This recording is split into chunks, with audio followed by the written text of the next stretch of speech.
بسم الله الرحمن الرحيم. السلام عليكم ورحمة الله تعالى وبركاته. أعوذ بالله من الشيطان الرجيم. بسم الله الرحمن الرحيم. الحمد لله رب العالمين وأفضل الصلاة وأتم التسليم على المبعوث رحمة للعالمين وعلى آله وصحبه ومن سار على هديه إلى يوم الدين أما بعد. സത്യവിശ്വാസികളെ, അള്ളാഹു നമ്മെ സ്വീകരിക്കട്ടെ. റബ്ബ് നമ്മുടെ പാപങ്ങൾ പുറത്തു തരട്ടെ, രോഗങ്ങൾ അള്ളാഹു ശിഫയാക്കി തരട്ടെ. നമ്മിൽ നിന്നും മരിച്ചുപോയവരുടെ ഖബറിടം അള്ളാഹു സന്തോഷത്തിലാക്കട്ടെ. നമ്മുടെയും കുടുംബത്തിന്റെയും ശിഷ്ട ആയുസ് അള്ളാഹു പൊരുത്തപ്പെട്ട വഴിയിൽ ഇസ്സത്തോടെ സന്തോഷത്തോടെ ആവാൻ അള്ളാഹു നമുക്ക് തൗഫീഖ് ചെയ്യട്ടെ. നമ്മുടെ വിജ്ഞാനത്തിലും നമ്മുടെ പ്രവർത്തനങ്ങളിലും അള്ളാഹുവിന്റെ ബറക്കത്തും പൊരുത്തവും തന്ന് അനുഗ്രഹിക്കട്ടെ. അന്ത്യം നന്നായി കലിമ ഉച്ചരിച്ച് മരിക്കാനുള്ള മഹാഭാഗ്യത്തിൽ അള്ളാഹു നമ്മെ നമ്മുടെ കുടുംബത്തെയും ചേർക്കട്ടെ. ഏതായാലും ഇൻഷാ അല്ലാഹ് എല്ലാവരും മരിക്കാനുള്ളത്. മരിക്കുക എന്നതിൽ അല്ല അത്ഭുതം, കലിമ ചൊല്ലി മരിക്കാൻ കഴിയുക എന്നതാണ് ഏറ്റവും സാഹസികവും അത്ഭുതവും. കലിമ ചൊല്ലി മരിക്കുന്ന മനുഷ്യൻ മരണത്തിന്റെ പെടച്ചലിൽ പോലും ആ വേദനയെ പുഞ്ചിരി കൊണ്ട് സ്വീകരിക്കുന്നു എന്ന അത്ഭുതം ധാരാളം മഹാന്മാരുടെ ജീവിതത്തിൽ നമുക്ക് കാണാൻ കഴിഞ്ഞിട്ടുണ്ട്. എല്ലാരും മരിക്കും. കുല്ലുമൻ അലൈഹാ ഫാൻ വയബ്ഖാ വജ്ഹു റബ്ബിക ദുൽ ജലാലി വൽ ഇക്റാം എന്ന് ഖുർആൻ. അല്ലാഹ് അല്ലാത്ത എല്ലാം മരിക്കാനുള്ളതാണ്. പക്ഷേ മരണം ആഘോഷമാക്കി കടന്നുപോയ ഒരുപാട് മഹാന്മാരുണ്ട്. മരണത്തിന്റെ നേരത്ത് അവർ സന്തോഷം കൊണ്ട് ചിരിച്ചവരുണ്ട്. എങ്ങനെ? ആഖിറത്തിൽ അവർക്ക് കിട്ടുന്ന നേട്ടങ്ങളെ ഓർത്ത് സന്തോഷഭരിതരായി അവർ എമ്പാടും ചിരിച്ചിട്ടുണ്ട്. അള്ളാഹു അത്തരം മഹാന്മാരുടെ ബർക്കത്ത് കൊണ്ട് നമുക്കും നമ്മുടെ അവസാനം അങ്ങനെ ആവാനുള്ള ഭാഗ്യത്തിൽ നമ്മെ എത്തിച്ചു തരട്ടെ എന്ന് നമുക്ക് ദുആ ചെയ്യാം. അള്ളാഹുവിന്റെ ഖുർആൻ മരണത്തിന്റെ ആ നേരത്തെ കുറിച്ച് എങ്ങനെയാ ഒരു മനുഷ്യന് ചിരിക്കാൻ കഴിയാ, ആ നേരത്തിന്റെ തീവ്രമായ അവസ്ഥയെ കുറിച്ച് ഖുർആൻ എത്ര ഇടങ്ങളിൽ പറയുന്നുണ്ട്. ശ്രദ്ധേയമായ ഒന്ന് രണ്ട് ആയത്തുകൾ നമുക്ക് നോക്കാം. അഊദു ബില്ലാഹി മിനശ് ശൈത്വാനിർ റജീം.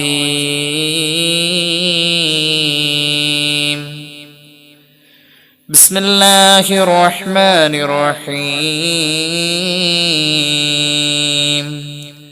വന്നാസിഅതി ഗർഖൻ വന്നാശിതാതി നശ്തൻ വസ്സാബിഹാതി സബ്ഹൻ ഫസ്സാബിഖാതി സബ്ഖൻ ഫൽമുദബ്ബിറാതി അംറാ യൗമ തർജുഫുർ റാജിഫ തത്ബഉഹാ റാദിഫ ഖുലൂബുൻ യൗമഇദിൻ വാജിഫ അബ്സാറുഹാ ഖാസിഅ. പരിശുദ്ധ ഖുർആൻ എങ്ങനെയാ മരണത്തിന്റെ അവസ്ഥ? വളരെ ഭീകരമായ അവസ്ഥയാണ് മരണത്തിന്റെ അവസ്ഥ. ഈ അധ്യായത്തിന്റെ പേര് തന്നെ സൂറത്ത് നാസിആത്ത് എന്നാണ്. പിഴുതെടുക്കുന്ന മലക്കുകൾ എന്നാണ് അതിനർത്ഥം. ഊരിയെടുക്കുന്ന മലക്കുകൾ. വന്നാസിആത്തി ഗർഖാ. അല്ലാഹുവിന്റെ ഖുർആൻ പറയുന്നു, നിഷേധികളുടെ ആത്മാവിനെ ശക്തമായി ഊരിയെടുക്കുന്ന മലക്കുകളെ തന്നെയാണ് സത്യം. വന്നാശിതാതി നശ്താ. മുഅ്മിനീങ്ങളുടെ ആത്മാവിനെ വളരെ മൃദുലമായി എടുക്കുന്ന മലക്കുകളെ തന്നെയാണ് സത്യം. അല്ലാഹു അതിൽ നമ്മെ ഉൾപ്പെടുത്തട്ടെ. നിഷേധികളുടെ ആത്മാവിനെ ശക്തിയോടെ പിഴുതെടുക്കുന്ന മലക്കുകളെ തന്നെയാണ് സത്യം. സത്യവിശ്വാസിയുടെ ആത്മാവിനെ മൃദുലമായി ഊരിയെടുക്കുന്ന മലക്കുകളെ തന്നെയാണ് സത്യം. അള്ളാഹുവിന്റെ കൽപ്പന വരുമ്പോൾ ആകാശത്തിൽ നിന്നും അവരിങ്ങനെ ഇറങ്ങി വരാണ്. ഖുർആൻ പറയുന്നു, വസ്സാബിഹാതി സബ്ഹാ. ആകാശത്തിലൂടെ ഭൂമിയിലേക്ക് നീന്തി തുടിച്ചു വരുന്ന മലക്കുകൾ അവരെ തന്നെയാണ് സത്യം. ഫസ്സാബിഖാതി സബ്ഖാ. മൂമിനിന്റെ റൂഹ് ഊരിയെടുത്തു കഴിഞ്ഞാൽ ആ റൂഹുമായി സ്വർഗത്തിലേക്ക് ധൃതി വെക്കുന്ന മലക്കുകളെ തന്നെയാണ് സത്യം. ഫൽമുദബ്ബിറാതി അംറാ. മരണത്തിന്റെ തീവ്രമായ അവസ്ഥയെ കുറിച്ചാണ് ഖുർആൻ പറഞ്ഞത്. പിഴുതെടുക്ക, ഊരിയെടുക്ക. അത് മൃദുലമായും കഠിനമായും ഊരിയെടുക്കുന്നു, പിഴുതെടുക്കുന്നു. ഈ രണ്ടവസ്ഥയിൽ ഇവിടെ മരണങ്ങൾ സംഭവിക്കുന്നുണ്ടെന്ന് പറയുമ്പോ അള്ളാഹു ഇഷ്ടപ്പെട്ടവർ മരിക്കുന്ന രൂപത്തിൽ മരിക്കാൻ നമ്മൾ അതിലേക്ക് ശ്രമിക്കണം, പ്രാർത്ഥിക്കണം. അള്ളാഹു തൗഫീഖ് ചെയ്യട്ടെ. ആ നേരത്ത് ഇത്രയും തീവ്രമായ അവസ്ഥയിലൂടെ മരണം സംഭവിക്കുമ്പോഴും മനുഷ്യൻ ചിരിക്കുന്നുണ്ട്. അങ്ങനെ ധാരാളം അത്ഭുതങ്ങൾ കാണാം. ഒരുപാട് മഹാന്മാർ ചിരിക്കുന്നു. എത്ര തീവ്രമായ അവസ്ഥ! മഹാന്മാര് പഠിപ്പിക്കുന്നത് കാണാം, ഒരു മനുഷ്യന്റെ മരണത്തിന്റെ സമയം എത്തിക്കഴിഞ്ഞാൽ യദ്ഖുലു ഫൗജും മിനൽ മലായികത്തി ഉറൂഖഹു, അവന്റെ കാലിന്റെ പെരുവിരലിന്റെ ഭാഗത്ത് നിന്നും ഞരമ്പുകൾ വഴി അവന്റെ ശരീരത്തിലേക്ക് മലക്കുകൾ കയറും. എന്നിട്ടോ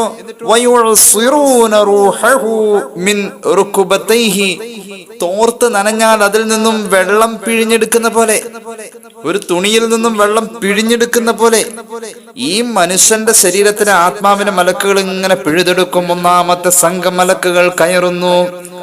അവർ മുട്ടുകാല് വരെ റൂഹിനെ ഇങ്ങനെ പിഴുതെടുക്കും. എന്നിട്ട് അവനെ ഇറങ്ങും. എന്നിട്ട് രണ്ടാമത്തെ സംഘം മലക്ക് അവന്റെ മുട്ട് മുതൽക്ക് അങ്ങ് കയറും.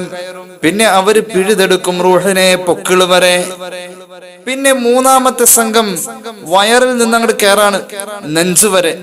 അപ്പൊ ഈ പൊക്കിളിന്റെ ആ ഭാഗം എത്തുന്ന ആ സന്ദർഭത്തിലെ റൂഹ് പിടുത്തത്തിലാണ് മലമൂത്ര വിസർജനം സംഭവിച്ചു പോകുന്നത്. പൊക്കിള് മുതൽക്ക് മൂന്നാമത്തെ സംഘം നെഞ്ചുവരെ. നെഞ്ചിലെത്തിക്കഴിഞ്ഞാൽ പിന്നെ പോകുന്നത് തൊണ്ടക്കുഴിയിലേക്കാണ്. ആ സമയത്ത് ഹുൽഖൂമിലെത്തുമ്പോൾ, തൊണ്ടക്കുഴിയിലെത്തുമ്പോൾ പരിശുദ്ധ ഖുർആൻ പറയുന്നു, ഫലൗലാ ഇദാ ബലഗത്തിൽ ഹുൽഖൂം വഅൻതും ഹീനഇദിൻ തൻദുറൂൻ വനഹ്നു അഖറബു ഇലൈഹി മിൻകും വലാകിൻ ലാ തുബ്സിറൂൻ. തൊണ്ടക്കുഴിയിലേക്ക് റൂഹെത്തുമ്പോൾ നിങ്ങൾ അവിടെ ഉണ്ടാവും. ആ മനുഷ്യൻ അനുഭവിക്കുന്ന വെപ്രാളവും പ്രയാസവും കണ്ടുകൊണ്ട് നിൽക്കുന്ന നിങ്ങളെക്കാൾ കൂടുതൽ എനിക്കറിയാമെന്ന് അള്ളാഹു പറയാണ്. ആ നേരത്തെ ആ മനുഷ്യന്റെ വെപ്രാളം ആര് കണ്ടാലും എത്ര മനസ്സിലാക്കിയാലും കണ്ടതിലും മനസ്സിലാക്കിയതിലും അപ്പുറമാണ്. അത്ര തീവ്രമായ ഞെരിപിരി കൊള്ളുന്ന ഒരു നേരമാണ് ആ മരണനേരം. അള്ളാഹുവിന്റെ ഖുർആൻ പറയുന്നുണ്ട്, അങ്ങനെ തൊണ്ടക്കുഴിയിൽ എത്തിക്കഴിഞ്ഞാൽ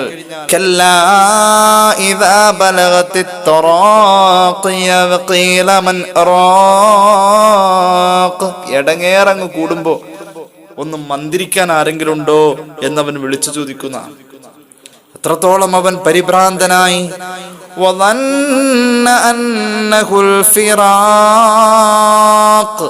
താൻ ഈ ലോകത്തോട് വിട പറയുമെന്നത് അവൻ ഉറപ്പിച്ചു കഴിഞ്ഞു. ഇവിടെ എത്തിയപ്പോഴാണ് ഉറപ്പിച്ചത്.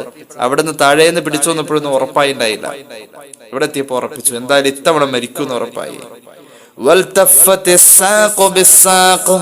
രണ്ട് കാലിനോട് കെട്ടിപ്പിണയുന്ന വേദനയുടെ ശമനത്തിന് വേണ്ടിയിട്ട്, ഒരു ആശ്വാസത്തിന് വേണ്ടി കാലിനോട് കെട്ടിപ്പിണയുന്ന നേരമാണത്.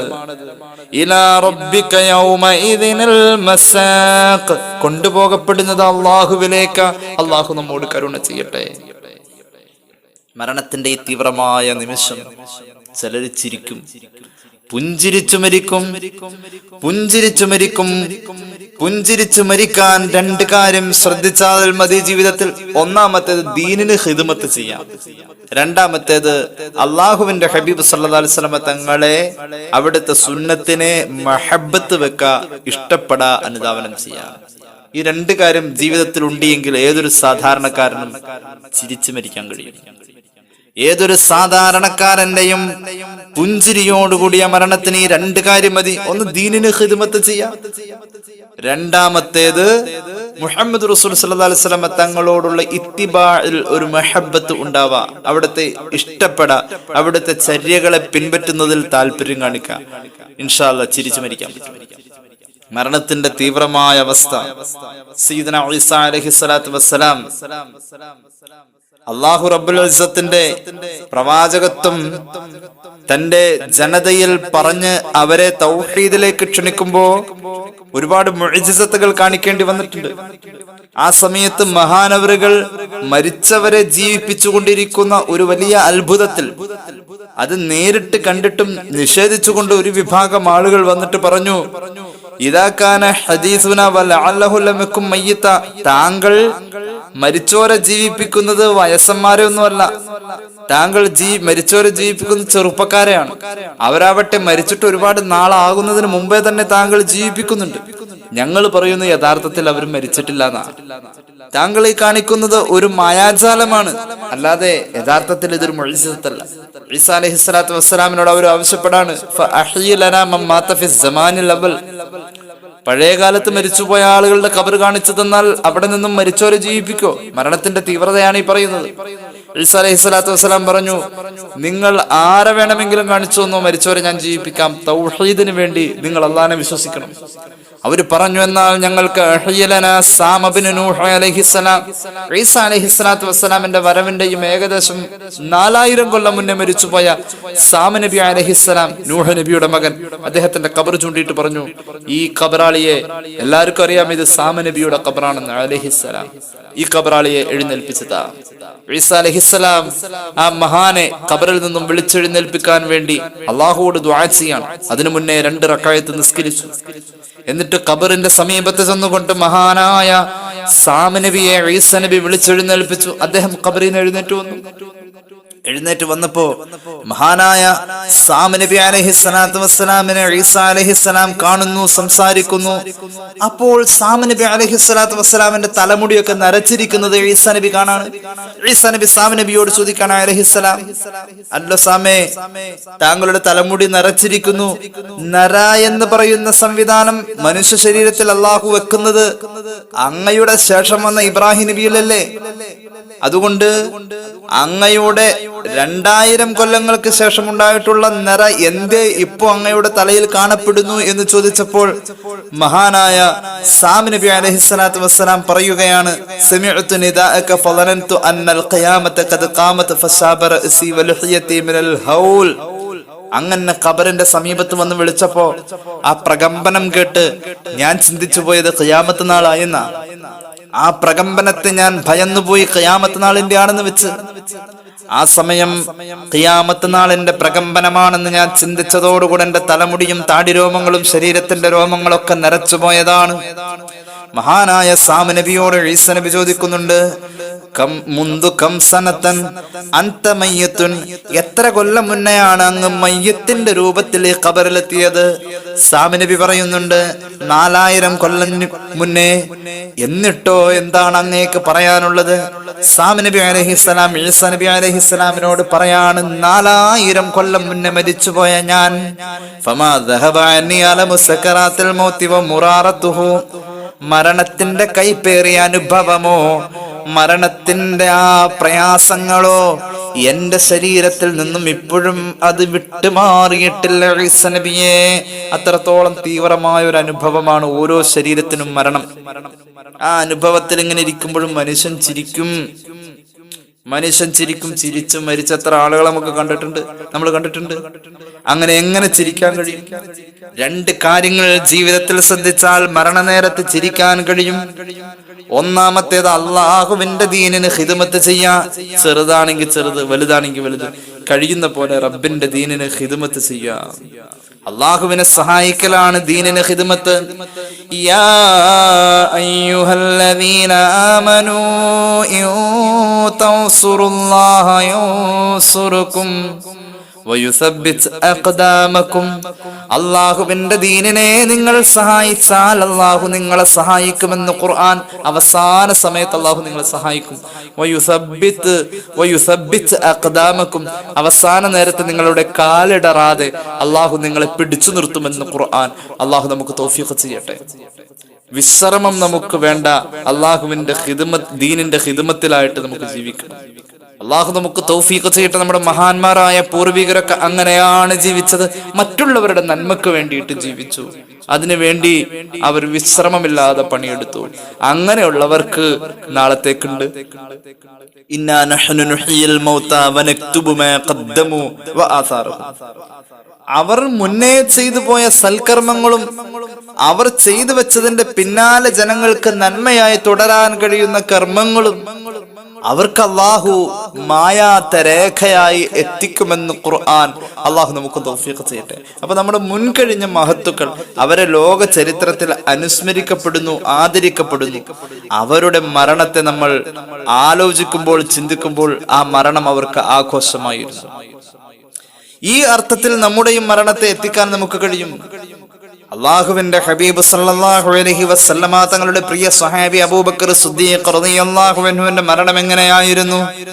വദഖലു അലൈഹി ഫഖാലു അലാ നദ്ഉ ലക തബീബ യൻദുറു ഇലൈക ഖാല ഖദ് നദറ ഇലയ്യ തബീബി വഖാല ഇന്നി ഫഅാലു ലിമാ യുരീദ്. സിദ്ദീഖ് റളിയല്ലാഹു അൻഹുവിന്റെ മരണം വന്നിരിക്കുന്നു.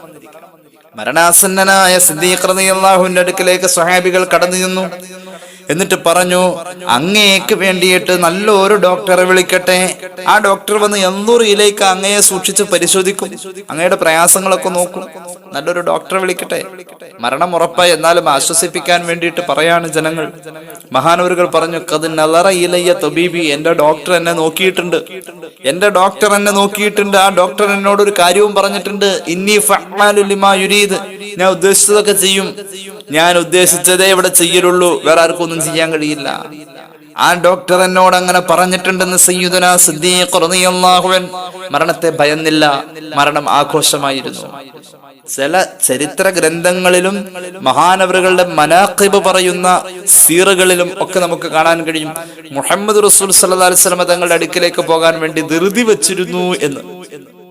മഹാനവറുകൾ എപ്പോഴും പറയുമായിരുന്നു, മരിക്കുന്നതിന് എനിക്ക് ഭയമില്ല, ഈ രാത്രി കൂടി ഒന്ന് കഴിഞ്ഞിരുന്നുവെങ്കിൽ എന്റെ നബിയുടെ അടുക്കൽ സല്ലല്ലാഹു അലൈഹി വസല്ലം എനിക്ക് എത്താമായിരുന്നു എന്ന് പറയുമായിരുന്നു എന്ന് ചില ചരിത്ര ഉദ്ധരണികളിൽ നമുക്ക് കാണാൻ കഴിയും.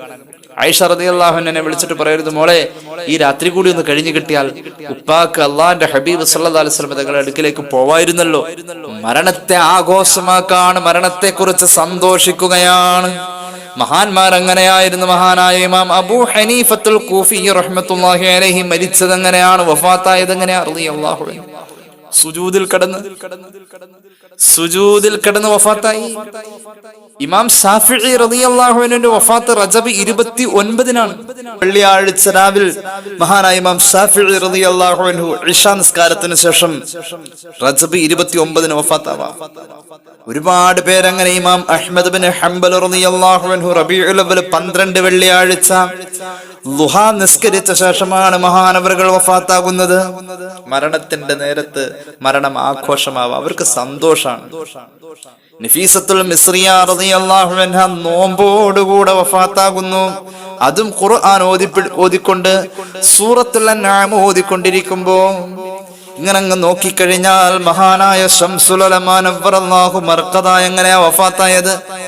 മഹാനവറുകൾ സുബഹി ബാങ്കിന് മറുപടി കൊടുത്തു.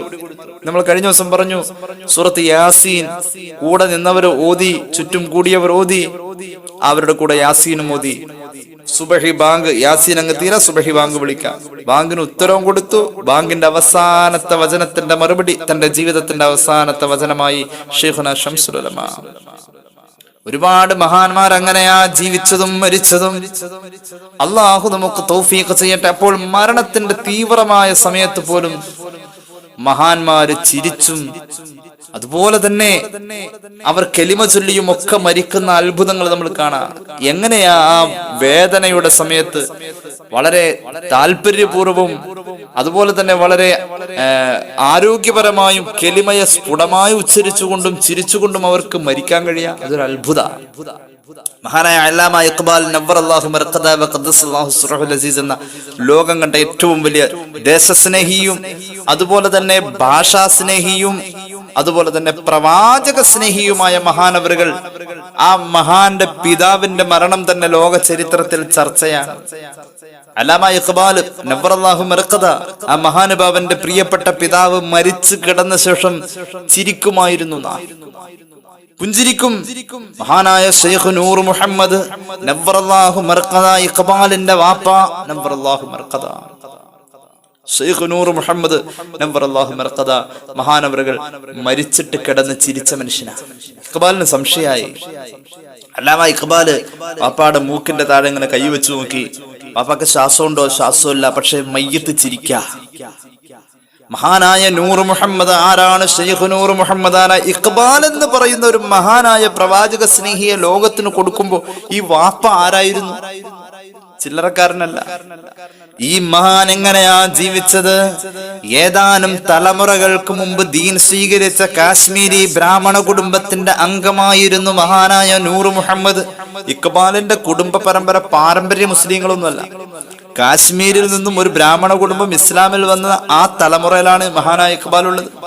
മാത്രവുമല്ല, ബാബ ലോൽ ഹാജ് എന്ന ഹാജി ലോലി എന്ന വല്ലുപ്പയാണ് ഒരു മഹാനായ സൂഫിയിൽ നിന്നും കലിമ ഉച്ചരിച്ചുകൊണ്ട് ഇസ്ലാമിൽ വരികയും ആ പരമ്പരയിലാണ് മഹാനായ നൂർ മുഹമ്മദ് എന്ന ഇഖ്ബാലിന്റെ പിതാവ് മഹാനായ സൂഫി ജീവിച്ചു പോരുകയും ചെയ്തത്.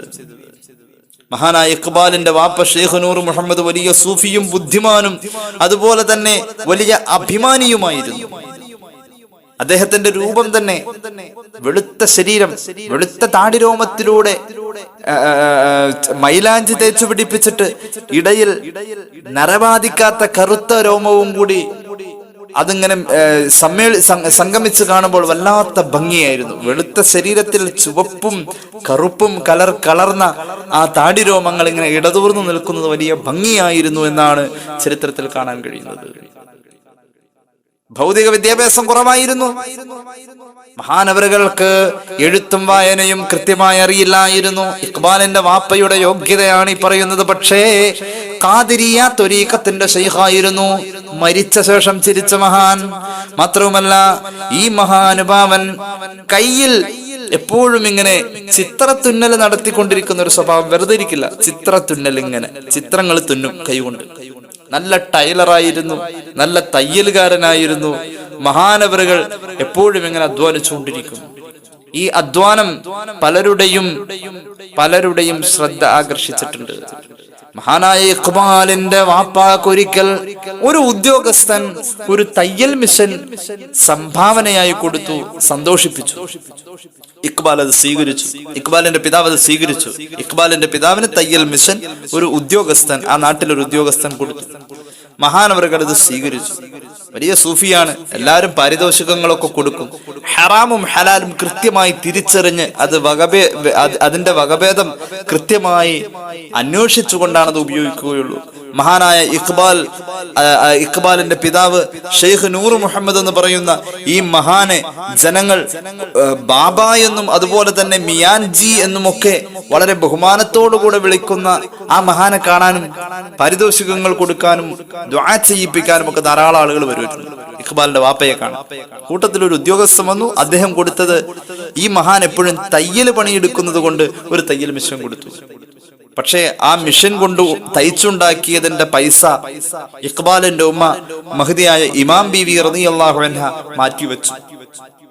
കുറെ കാലങ്ങൾ കഴിഞ്ഞപ്പോ ഈ മനുഷ്യൻ, ഈ ഉദ്യോഗസ്ഥൻ, ഈ തയ്യൽ മിഷൻ സമ്മാനമായി കൊടുത്ത ഉദ്യോഗസ്ഥൻ ഹറാമായ രീതിയിലാണ് ഇത് സമ്പാദിച്ചെന്നത് ബോധ്യം വന്നപ്പോ അതിലൂടെ തയ്ച്ചുണ്ടാക്കിയത് മുഴുവൻ അയാൾക്ക് കൊണ്ടേ കൊടുത്തു, ആ മിഷനും കൊണ്ടേ കൊടുത്തു എന്നാ. അത്രത്തോളം സൂക്ഷ്മതയിൽ മഹാനായ ഇഖ്ബാലിന്റെ വാപ്പ ജീവിച്ചു. നല്ലോണം ദീനിന് ഖിദ്മത്ത് ചെയ്തു.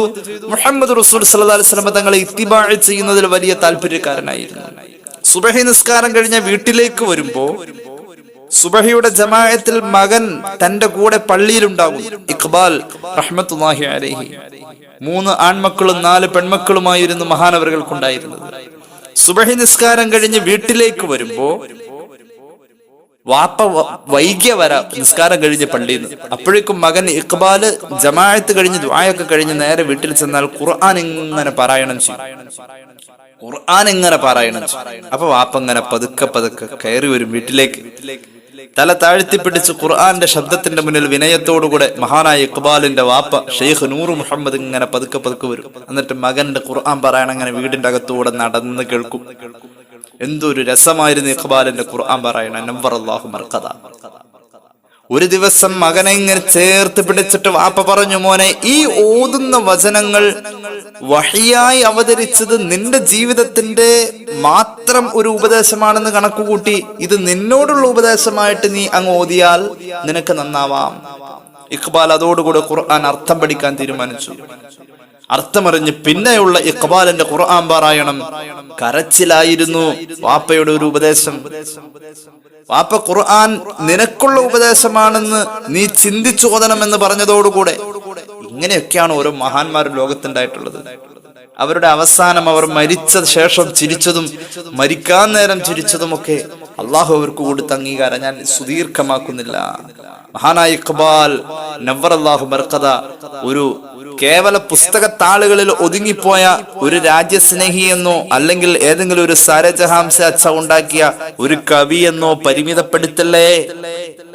അദ്ദേഹം മദീന എന്ന് കേട്ടാൽ കരയുന്ന ഒരു മഹാനായിരുന്നു.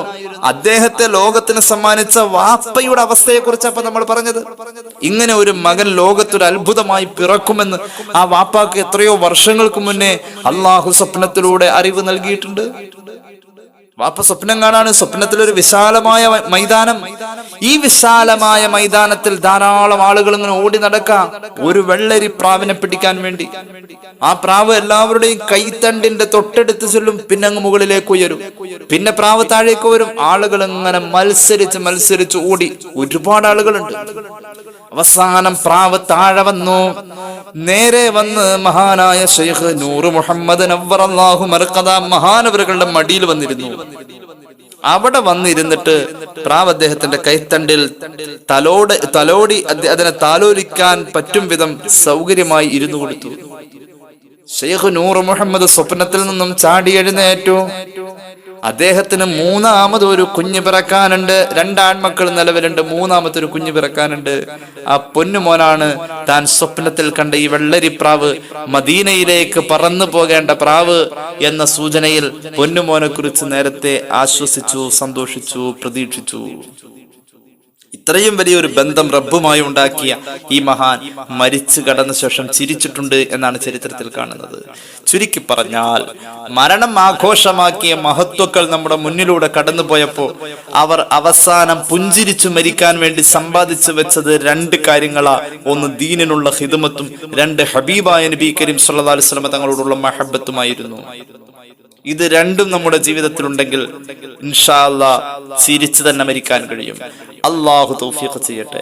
ഈ 2 ഗുണങ്ങൾ ഉണ്ടെങ്കിൽ ഉറപ്പായിട്ടും ചിരിച്ചു മരിക്കാൻ കഴിയും.